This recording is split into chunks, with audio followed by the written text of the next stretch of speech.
por título, Cristo venció la muerte, resucitó. Cristo venció la muerte, resucitó. Aleluya.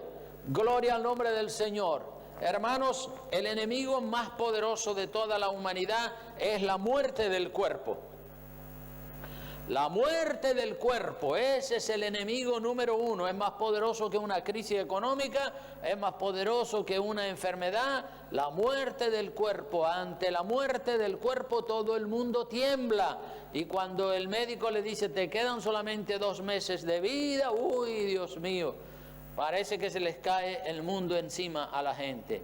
Así que ante la idea de la muerte, todo el mundo pagano, incluso parte del mundo religioso de diferentes religiones, tiemblan y se aterrorizan ante la idea de la muerte. ¿A qué se debe tanto miedo a la muerte del cuerpo? ¿A qué se debe tanto miedo a la muerte del cuerpo? Pues se debe a la inseguridad, a la incertidumbre de lo que habrá después de la muerte del cuerpo. Todo el mundo sabe o ha oído que hay un cielo y que hay un infierno después de la muerte del cuerpo. Y bueno, a muchos que no quieren creer esa verdad, pues dicen, eso es mentira, son cuentos chinos, eso no tiene fundamento ninguno, eso lo dicen para que te portes bien, pero a la vez que te mueres, allí se acaba todo, te comen los gusanos y se acabó todo. Los nacidos de nuevo, los hombres y mujeres nacidos de nuevo, las personas que han entregado la totalidad de su vida, espíritu, alma y cuerpo a Jesucristo, esas personas no le tienen que tener miedo a la muerte, porque la muerte es el vehículo que nos lleva a la presencia misma del Señor. Esos pueden decir junto con el apóstol Pablo, como cantábamos en el canto, ¿dónde está, oh muerte, tu aguijón? ¿Dónde, oh sepulcro, tu victoria? Así que los que no se han entregado a Cristo completamente, esos son los que se aterrorizan ante la idea de la muerte. A veces yo me quedo perplejo, no comprendo la actitud de la mayoría de la gente. ¿Cómo es que sabiendo que un día van a morir, no se preparan para un viaje tan importante? Permanecen impasibles. Saben que se van a morir, se les muere el tío, el padre, el abuelo, familiares, dicen, sí, se murió, que descanse en paz. Pero bueno, sabes que detrás de él te toca a ti y no te preparas para ese viaje tan importante a la eternidad. El tiempo pasa, pasan los años, pasan las oportunidades de buscar a Dios y la gente se quedan tan panchos como si no pasara nada, indiferentes. Dicen, no, que sea lo que Dios quiera. Dios lo que quiere es que la gente se arrepienta y se conviertan de los ídolos al Dios vivo y verdadero. Pero la gente no quiere convertirse y dejan que pasen las oportunidades una tras otra y no se arrepienten. Y pasan los años y no se arrepienten. Pero cuando ya están llegando a los últimos días de su vida, allí sí que se aterrorizan. Pasan para la eternidad sin buscar a Dios, sin haberse arrepentido de sus pecados. ¡Qué cosa más trágica esa! El enemigo más grande y más poderoso, al que más se le teme, es a la muerte del cuerpo. Pero Cristo venció la muerte, derrotó ese poderoso enemigo llamado la muerte, lo derrotó en la cruz del Calvario, resucitando al tercer día después de haber sido crucificado. La resurrección de Cristo es lo que nos da a nosotros los cristianos fe y poder para seguir adelante, ¿verdad? Sabiendo que Cristo resucitó de los muertos, también un día nosotros, si morimos antes que Cristo venga, permaneceremos allí, nuestros huesos y los restos humanos nuestros permanecerán allí en espera de la primera resurrección. Pero para plantarle cara a ese enemigo poderoso llamado la muerte, el único medio es Jesucristo. Jesucristo. Cuando tenemos a Cristo en el corazón, el miedo a la muerte ya desaparece. Vamos a ver un capítulo entero que es 1 Corintios capítulo 15, versículo 1 al 58. donde tenemos un sermonazo del apóstol Pablo hablando acerca de la resurrección. Vamos al capítulo 15, como digo, de Primera de Corintios, y vamos a leer versículos 1 al 11, donde dice, ¿están ahí todos? Amén. Dice: además os declaro, hermanos, el evangelio que os he predicado, el cual también recibisteis, en el cual también perseveráis, por el cual asimismo, si retenéis la palabra que os he predicado, sois salvos, si no creísteis en vano. Porque primeramente os he enseñado lo que asimismo recibí, que Cristo murió por nuestros pecados conforme a las Escrituras, y que fue sepultado y que resucitó al tercer día conforme a las Escrituras, y que apareció a Cefas y después a los 12, después apareció a más de 500 hermanos a la vez, de los cuales muchos viven aún y otros ya duermen. Después apareció a Jacobo, después a todos los apóstoles, y al último de todos, como a un abortivo, me apareció a mí, dice el apóstol Pablo. Porque yo soy el más pequeño de los apóstoles, que no soy digno de ser llamado apóstol porque perseguía la iglesia de Dios. Pero por la gracia de Dios soy lo que soy, y su gracia no ha sido en vano para conmigo. Antes he trabajado más que todos ellos, pero no yo, sino la gracia de Dios conmigo. Porque o sea yo, o sean ellos, así predicamos y así habéis creído. En otras palabras, retener la palabra en la mente y en el corazón, como dice el versículo 2, trae salvación, ¿verdad? Qué bueno aquellos hombres y mujeres que retienen la palabra y dicen, uy, todo esto es para mí, toda esta bendición la recibo, las leyes de Dios las recibo en mi corazón.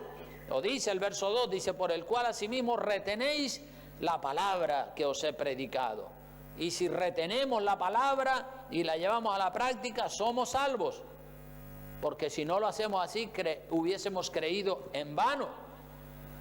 Entonces Cristo muere y resucita conforme a las Escrituras. Se repite 2 veces ese conforme a las Escrituras en el verso 3 y el verso 4. Dice, primeramente os he enseñado lo que asimismo recibí, que Cristo murió por nuestros pecados conforme a las Escrituras, y que fue sepultado y que resucitó al tercer día otra vez conforme a las Escrituras.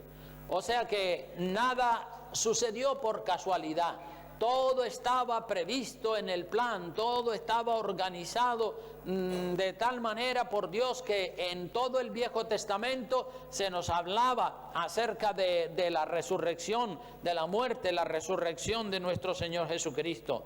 Las apariciones de Jesucristo también las tenemos ahí en los versículos 5 al 11, donde el Señor Jesucristo, es decir, el apóstol Pablo, está hablando y demostrando que la resurrección es un hecho real y que hay muchísimos testigos que lo vieron resucitado. No fue 1 o 2, sino cientos de personas. El verso 5 dice que apareció a Cefas, que es Pedro, después apareció a los 12, después en el verso 6 apareció, dice, a más de 500 hermanos a la vez, de los cuales muchos viven aún y otros duermen, otros ya se murieron, pero cuando se escribió esta epístola todavía habían muchos de los testigos oculares que vieron a Jesucristo resucitado, de esas 500 personas.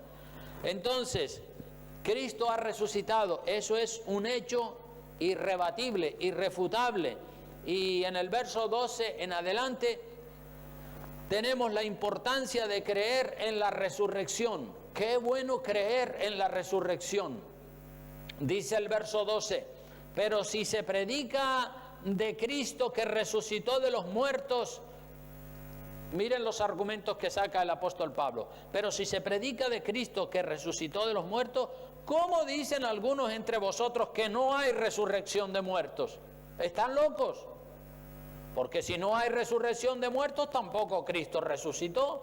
Y si Cristo no resucitó, vana es entonces nuestra predicación, vana es también vuestra fe, y somos hallados falsos testigos de Dios, porque hemos testificado de Dios que Él resucitó a Cristo, al cual no resucitó, si en verdad los muertos no resucitan, porque si los muertos no resucitan, tampoco Cristo resucitó. Y si Cristo no resucitó, vana, vuestra fe es vana, aún estáis en vuestros pecados.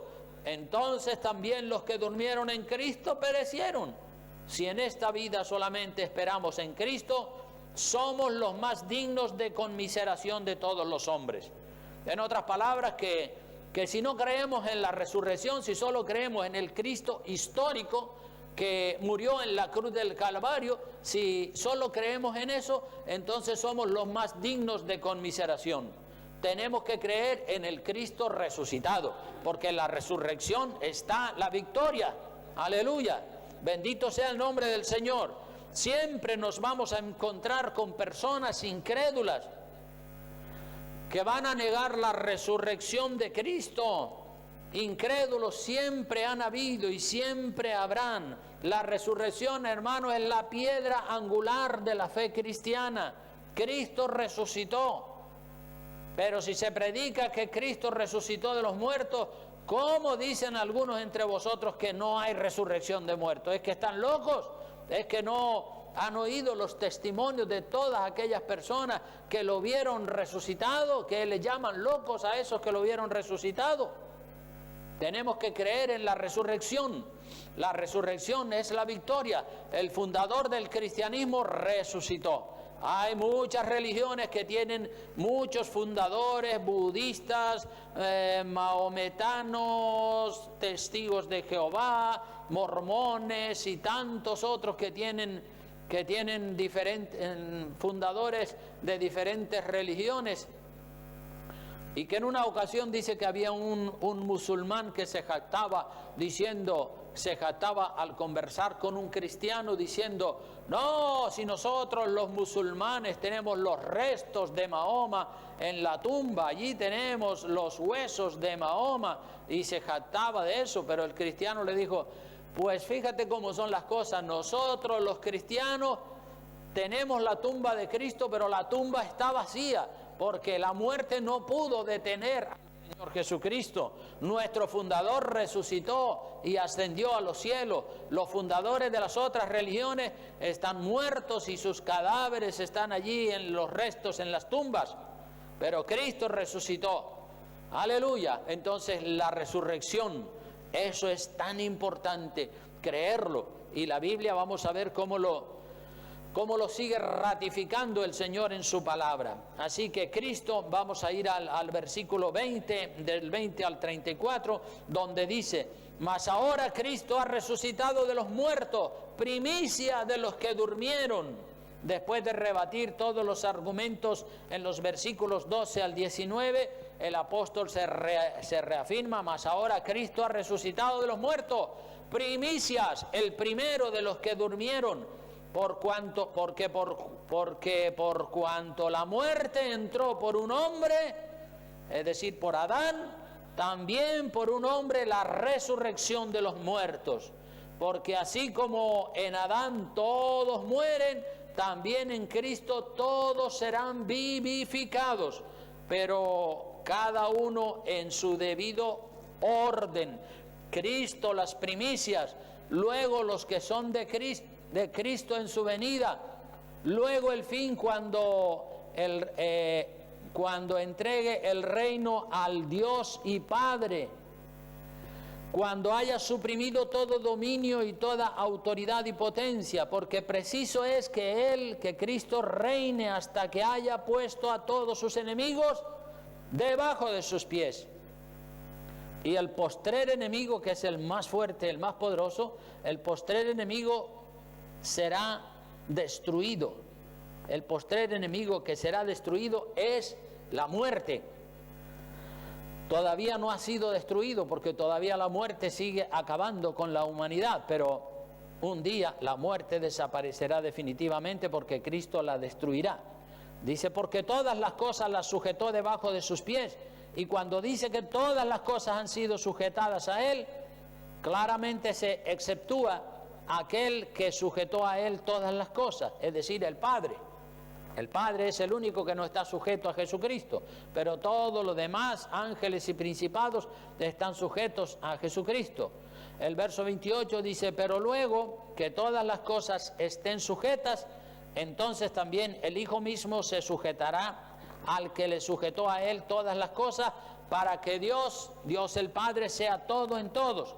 De otro modo, ¿qué harán los que se bautizan por los muertos si en ninguna manera los muertos resucitan? ¿Por qué pues se bautizan por los muertos? ¿Y por qué nosotros peligramos a toda hora? Os aseguro, hermanos, por la gloria que de vosotros tengo en nuestro Señor Jesucristo, que cada día muero. Si como hombre batallé en Éfeso contra fieras, ¿qué me aprovecha si los muertos no resucitan? Comamos y bebamos, porque mañana moriremos. No erréis, no erréis. Las malas conversaciones corrompen las buenas costumbres. Velad debidamente y no pequéis, porque algunos no conocen a Dios. Para vergüenza vuestra lo digo, dice el apóstol Pablo a los corintios, hablándole a ellos. Así que Cristo, hermanos, aquí vemos el orden de las resurrecciones. Hay varias resurrecciones.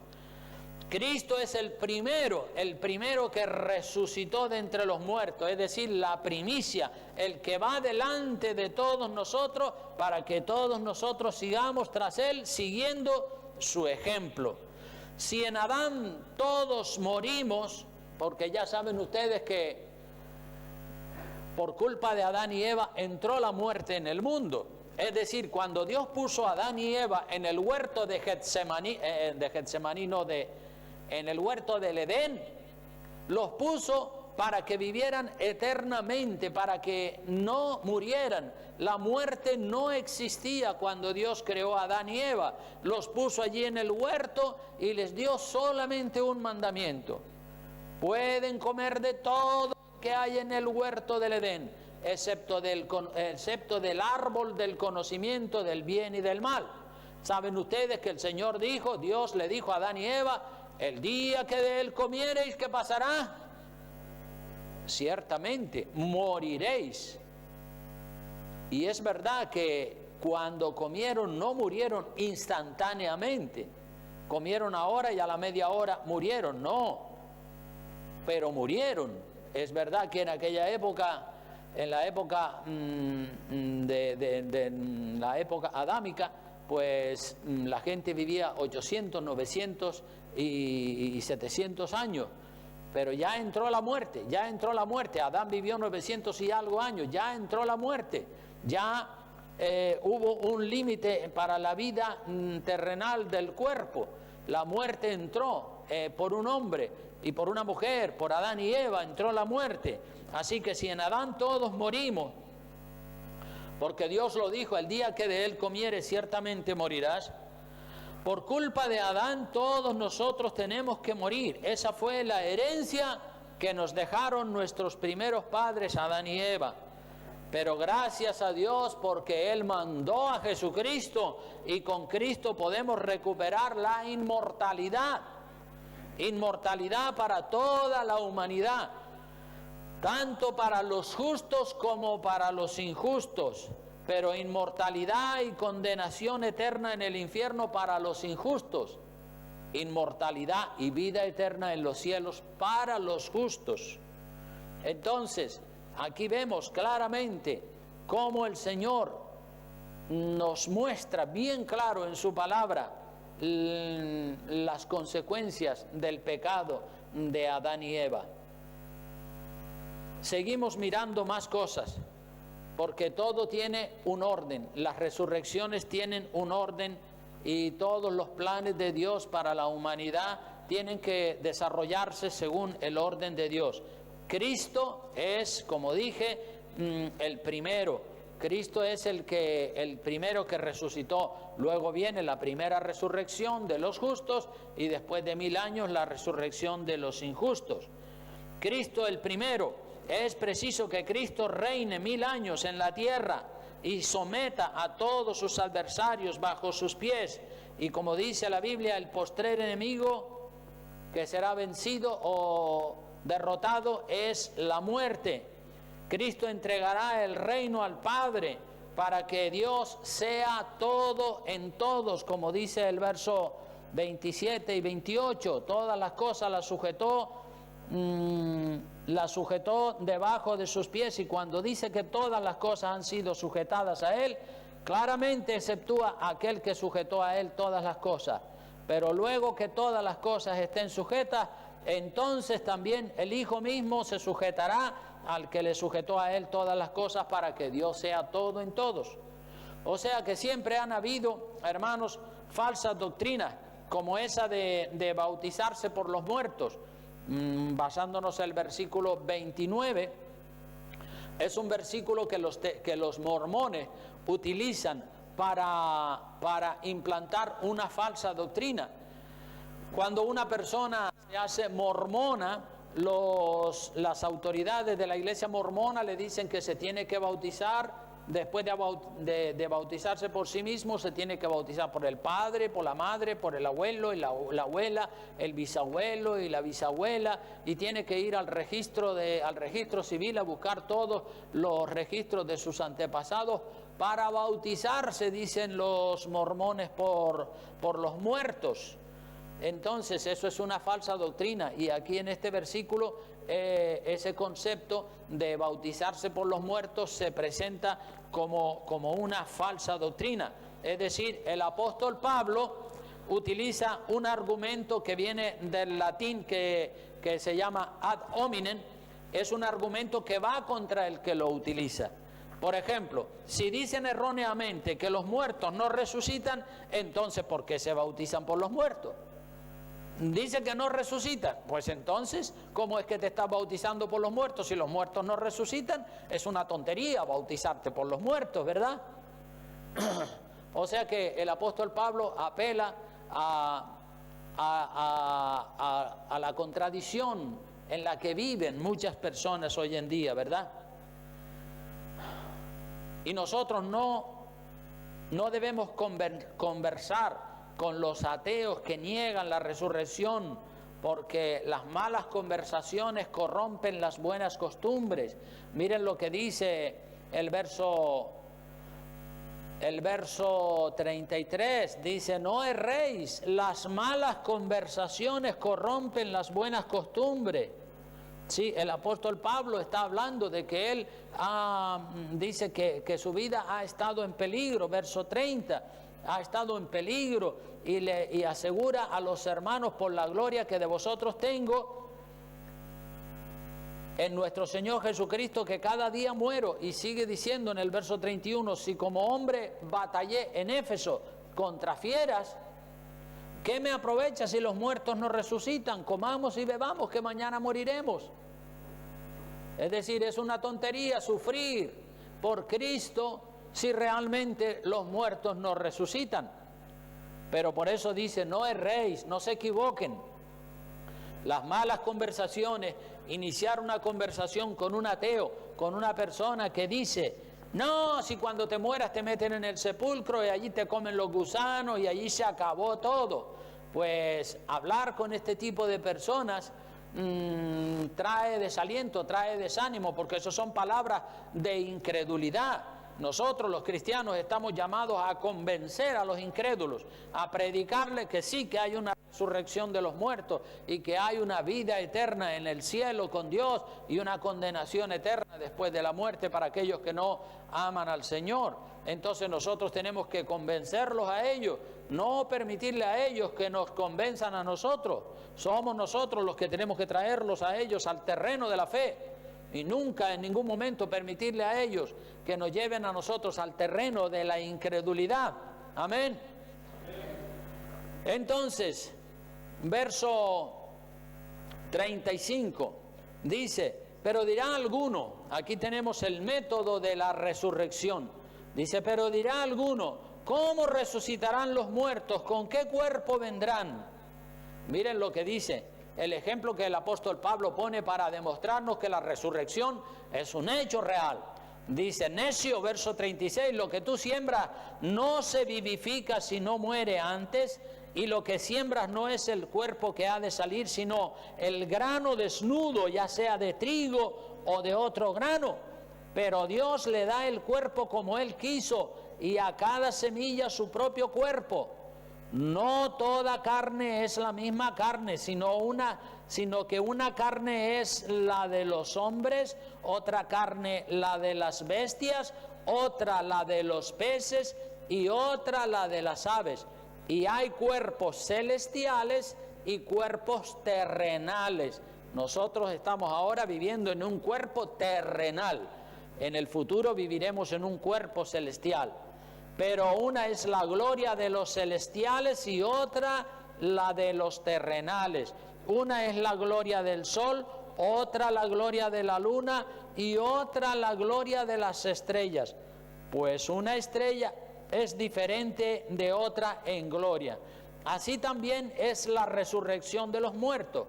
Se siembra en corrupción, resucitará en incorrupción. Se siembra en deshonra, resucitará en gloria. Se siembra en debilidad, resucitará en poder. Se siembra cuerpo animal, que es lo que tenemos ahora, resucitará cuerpo espiritual. Hay cuerpo animal y hay cuerpo espiritual. Así también está escrito: fue hecho el primer hombre, Adán, alma viviente, y el postrer Adán, espíritu vivificante. Mas lo espiritual no es primero, sino lo animal. Luego lo espiritual, es decir, primero tenemos un cuerpo animal de carne y hueso, como en el que estamos viviendo ahora, y luego después tendremos un cuerpo espiritual como el de los ángeles.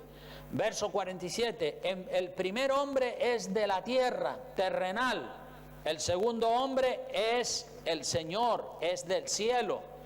El terrenal, tales también los terrenales. ¿Y cuál el celestial?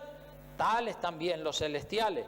Y así como hemos traído la imagen del terrenal, la imagen de Adán la hemos traído en este cuerpo terrenal, traeremos también la imagen del celestial, la de Cristo. Pero esto digo, hermanos, que la carne y la sangre no pueden heredar el reino de Dios, ni la corrupción hereda la incorrupción. O sea que el apóstol Pablo está demostrando que en nuestras manos y delante de nuestros ojos tenemos la evidencia de la resurrección si la queremos verificar cualquier día. Y él pone el ejemplo de la semilla que echamos en el campo, ¿verdad? Si usted tiene granos de trigo, de maíz, de cebada, de lo que quiera que sea, y usted siembra esos granos de trigo y los echa en la tierra y los riega, esos granos de trigo se pudren, pero al podrirse, ¿qué sale de esos granos de trigo? Una nueva planta espléndida, llena de vida, ¿no es así? Pero el grano de trigo o de maíz o de lo que sea que usted sembró, ese se pudrió, ese desapareció, pero en su desaparición salió una nueva planta. Exactamente eso es lo que pasará con nuestro cuerpo. Nuestro cuerpo de carne y hueso es como un grano de trigo, ¿verdad? El grano de trigo al caer en la tierra muere y de esa muerte sale una hermosa planta. Cuando nuestro cuerpo de carne y hueso muera y lo metan en el sepulcro y se pudra y los gusanos se lo estén devorando, de ese cuerpo muerto sale un cuerpo espiritual. Y esperamos en la resurrección de Cristo. Entonces, en la naturaleza tenemos la resurrección. Nos demuestra cada día que al enterrar la semilla en el suelo, esa semilla se pudre y brotan nuevas plantas. Y así pasará con nuestro cuerpo. Al morir, este cuerpo de carne y hueso se pudre, pero sale un nuevo cuerpo espiritual. Así que eso te demuestra la resurrección de un grano de semilla podrido. De un grano de semilla podrido sale una planta viva, y de un cuerpo de carne que se pudre y se descompone en el sepulcro sale una persona espiritual. Adán fue, dice la Biblia, alma viviente. Y Jesucristo fue espíritu vivificante. Adán fue alma viviente, es decir, fue un ser humano de carne y hueso que con su semen y con su semilla, pues engendró a sus hijos y sus hijos a los nietos y los nietos a los bisnietos y así generación tras generación hasta llegar a nuestros días. Entonces nosotros traemos la imagen de Adán y Eva. Este cuerpo de carne y huesos es imagen y reflejo de lo que fue Adán y Eva en el huerto del Edén. Y traemos toda la herencia de Adán y Eva. Arrastramos el pecado original de Adán y Eva y arrastramos la muerte del cuerpo como le pasó a Adán y Eva después de haber comido del árbol del conocimiento del bien y del mal. Por eso dice la Biblia que del primer Adán traemos este cuerpo de carne y hueso que es alma viviente, y del segundo Adán, que es Jesucristo, heredamos el espíritu vivificante. Es decir, de Jesucristo heredamos la bendición de que tendremos un cuerpo glorioso semejante al de los ángeles, con el cual podremos vivir eternamente con el Señor en el reino de los cielos. Por eso dice Adán, alma viviente, y el segundo Adán, que es Jesucristo, es espíritu vivificante, el espíritu que nos da la vida misma, la vida del espíritu. De la misma manera que todos tenemos un cuerpo de carne y huesos heredado de Adán, así traeremos o tendremos un cuerpo espiritual como el de Jesucristo. Esto es lo más maravilloso que nos puede acontecer, ¿verdad? Adán y Eva trajeron tristeza, dolor, maldición y pecado y muerte, pero Cristo ha traído vida, resurrección, salvación, vida eterna. ¡Aleluya! Gloria a Dios para siempre. Así que todos nosotros moriremos.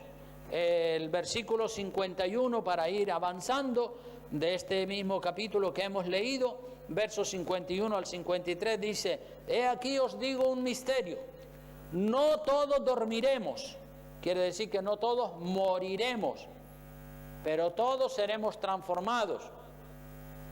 En un momento, en un abrir y cerrar de ojos, a la final trompeta, porque se tocará la trompeta y los muertos serán resucitados incorruptibles, y nosotros seremos transformados, porque es necesario que esto corruptible se vista de incorrupción y esto mortal se vista de inmortalidad.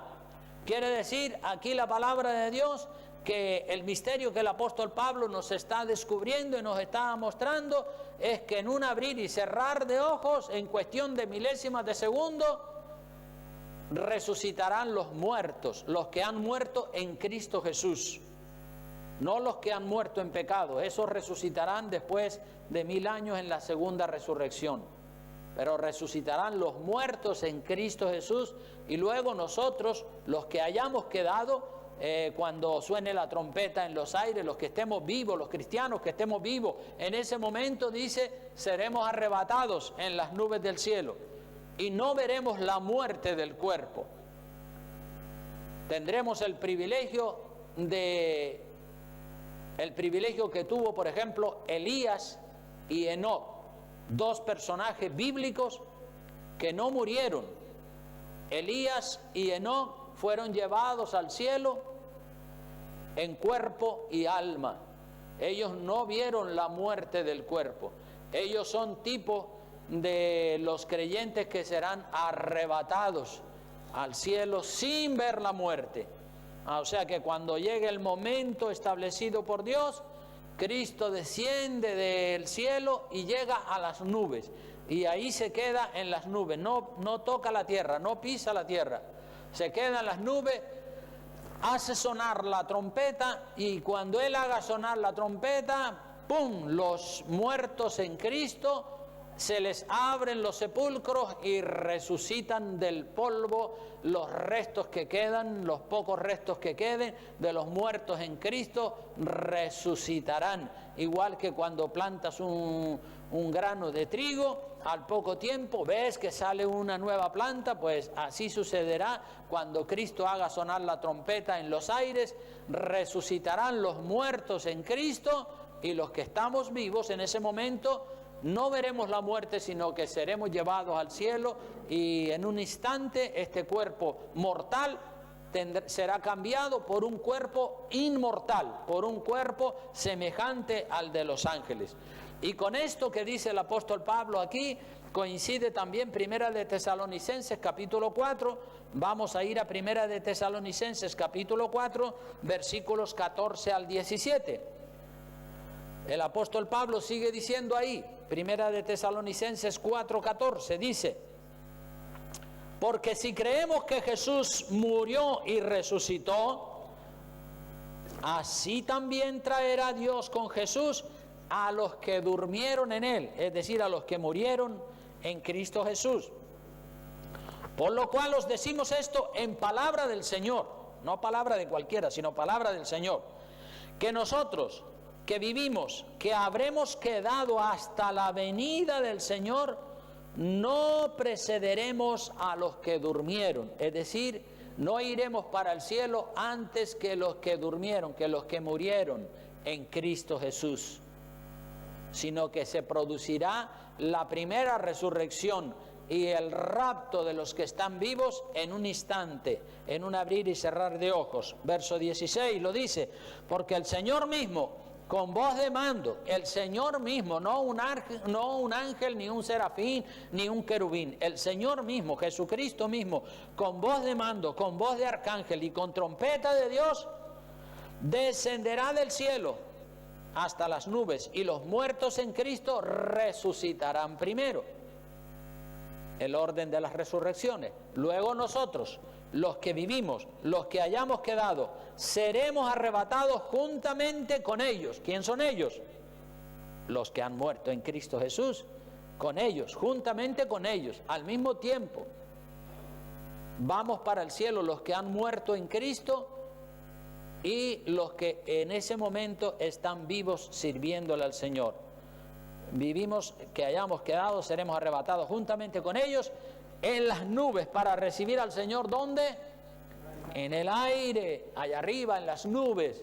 Allí será el encuentro. Allí Cristo está, allí en las nubes, hace sonar la trompeta, se abren los sepulcros y los muertos en Cristo resucitan y suben para encontrarse con el Señor en las nubes, y nosotros, los que estamos vivos sirviéndole al Señor como Dios manda, también subiremos al encuentro del Señor, y este cuerpo de carne y hueso en instantes será transformado en un cuerpo inmortal, un cuerpo como el de los ángeles. Y el versículo 17, luego nosotros, los que vivimos, los que hayamos quedado, seremos arrebatados juntamente con ellos, con los muertos en Cristo, que resucitan, para recibir al Señor en el aire, y así estaremos siempre con el Señor. Y mira lo que dice el verso 18, dice: por tanto, alentaos los unos a los otros con estas palabras, porque esto es una promesa de vida eterna, una promesa maravillosa para el pueblo de Dios. Tenemos que creerlo y estar firmes y estar seguros en esas verdades capitales. Ya voy terminando, pero antes quiero leer Apocalipsis capítulo 20, versículos 4 al 6. El último libro de la Biblia, casi en los últimos capítulos. Apocalipsis capítulo 20, versículos 4 al 6. Allí la palabra del Señor nos habla también. Ahora es el apóstol Juan el que nos habla. Hasta ahora en Tesalonicenses y en Primera de Corintios nos estaba hablando el apóstol Pablo, pero ahora nos habla el apóstol Juan. Y fíjate que ambos coinciden exactamente con lo mismo.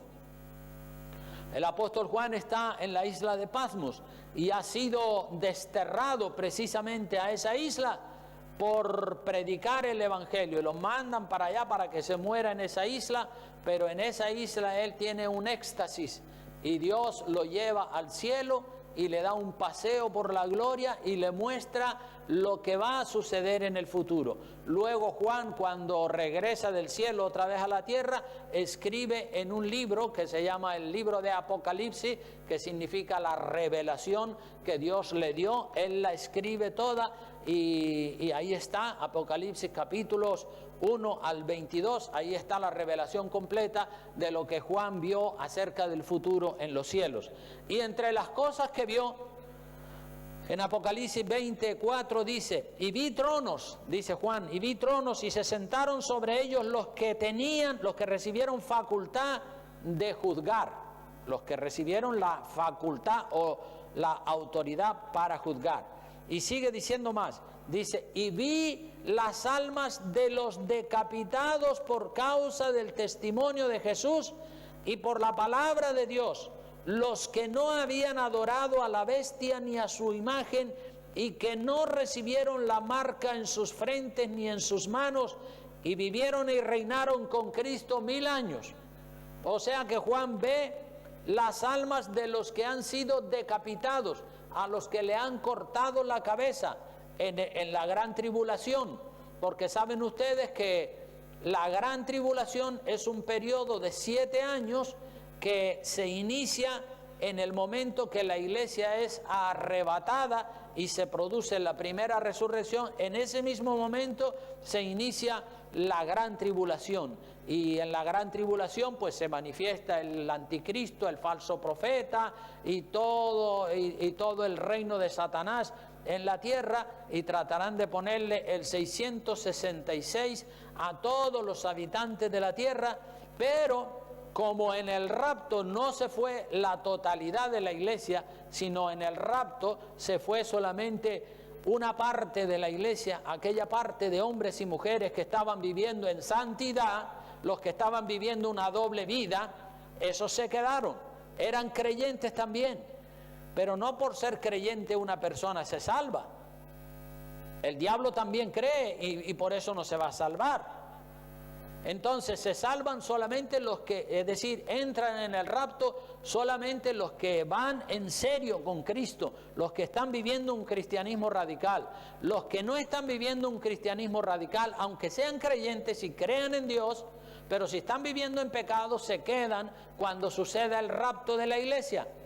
Y al quedarse, entran en el periodo de la gran tribulación. Entonces vendrá el anticristo con sus secuaces y con su gente a ponerle el 666 a aquellos creyentes que se quedaron y que no subieron en el rapto porque estaban en pecado, y ellos dirán, no, a mí no me pongan el 666. Pues si no te dejas poner el 666, lo decapitan, es decir, le cortan la cabeza. Y esa gran cantidad de creyentes que se quedaron van a ser mártires en la tierra en la época de la gran tribulación. Ya lo dice el apóstol Juan, que él vio en el futuro, en esa revelación del futuro, dice, vi las almas de los decapitados, es decir, de los que habían perdido la vida, de los que le habían cortado la cabeza por el testimonio de Jesús y por la palabra de Dios, los que no habían adorado a la bestia ni a su imagen y que no recibieron la marca en sus frentes ni en sus manos. Esos los ve Juan en el reino de los cielos. O sea que en la gran tribulación habrá una tremenda cosecha de almas, pero en forma de mártires. No es que aceptarán a Cristo y van ya directo para el cielo, no. Si aceptan a Cristo en la gran tribulación y se niegan a ser sellados, esos serán torturados y decapitados y serán mártires y entrarán también en el reino de los cielos, pero poniendo su vida para ser salvos. Dice el verso 5, pero los otros muertos no volvieron a vivir hasta que se cumplieron 1000 años. Esta es la primera resurrección. La primera resurrección, y luego está la segunda resurrección. La segunda resurrección es la resurrección de condenación. Entonces la primera resurrección es los muertos en Cristo, como dice otro pasaje de la Biblia, pero no me quiero extender más. La primera resurrección van los muertos, los que han muerto en Cristo y también los que son arrebatados en el momento que suene la trompeta, y luego viene la segunda resurrección, que como dice ese versículo 5, pero los otros muertos, es decir, los que no entraron en la primera resurrección y los que no entregaron su vida a Cristo, los otros muertos no volvieron a vivir hasta que se cumplieron 1000 años, es decir, hasta que se terminan los 7 años de la gran tribulación más los 1000 años del reinado de Cristo en la tierra. Y por eso dice el verso 6, bienaventurado y santo el que tiene parte en la primera resurrección. La segunda muerte se refiere al infierno. Dice, la segunda muerte no tiene potestad sobre estos, sino que serán sacerdotes de Dios y de Cristo y reinarán con él 1000 años. O sea que las verdades capitales de la Biblia están ahí al alcance de nosotros. Y quiero ya terminar el mensaje volviendo otra vez a 1 de Corintios capítulo 15 para leer los versículos 54 al 58, donde dice, y cuando esto corruptible se haya vestido de incorrupción y esto mortal se haya vestido de inmortalidad, entonces se cumplirá la palabra que está escrita, sorbida es la muerte en victoria. Verso 55, ¿dónde está, oh muerte, tu aguijón? ¿Dónde, oh sepulcro, tu victoria? Ya que el aguijón de la muerte es el pecado y el poder del pecado, la ley. Mas gracias sean dadas a Dios que nos da la victoria por medio de nuestro Señor Jesucristo.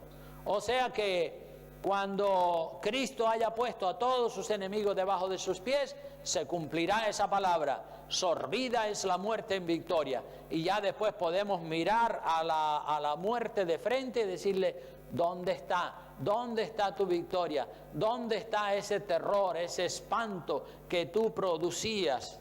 Ya no eres temor para nadie, porque ya la muerte será destruida, y entonces nosotros los cristianos podemos decir junto con el apóstol Pablo, ¿dónde está, oh muerte, tu aguijón? ¿Dónde, oh sepulcro, tu victoria? ¿Dónde está ese miedo tan grande que tú producías?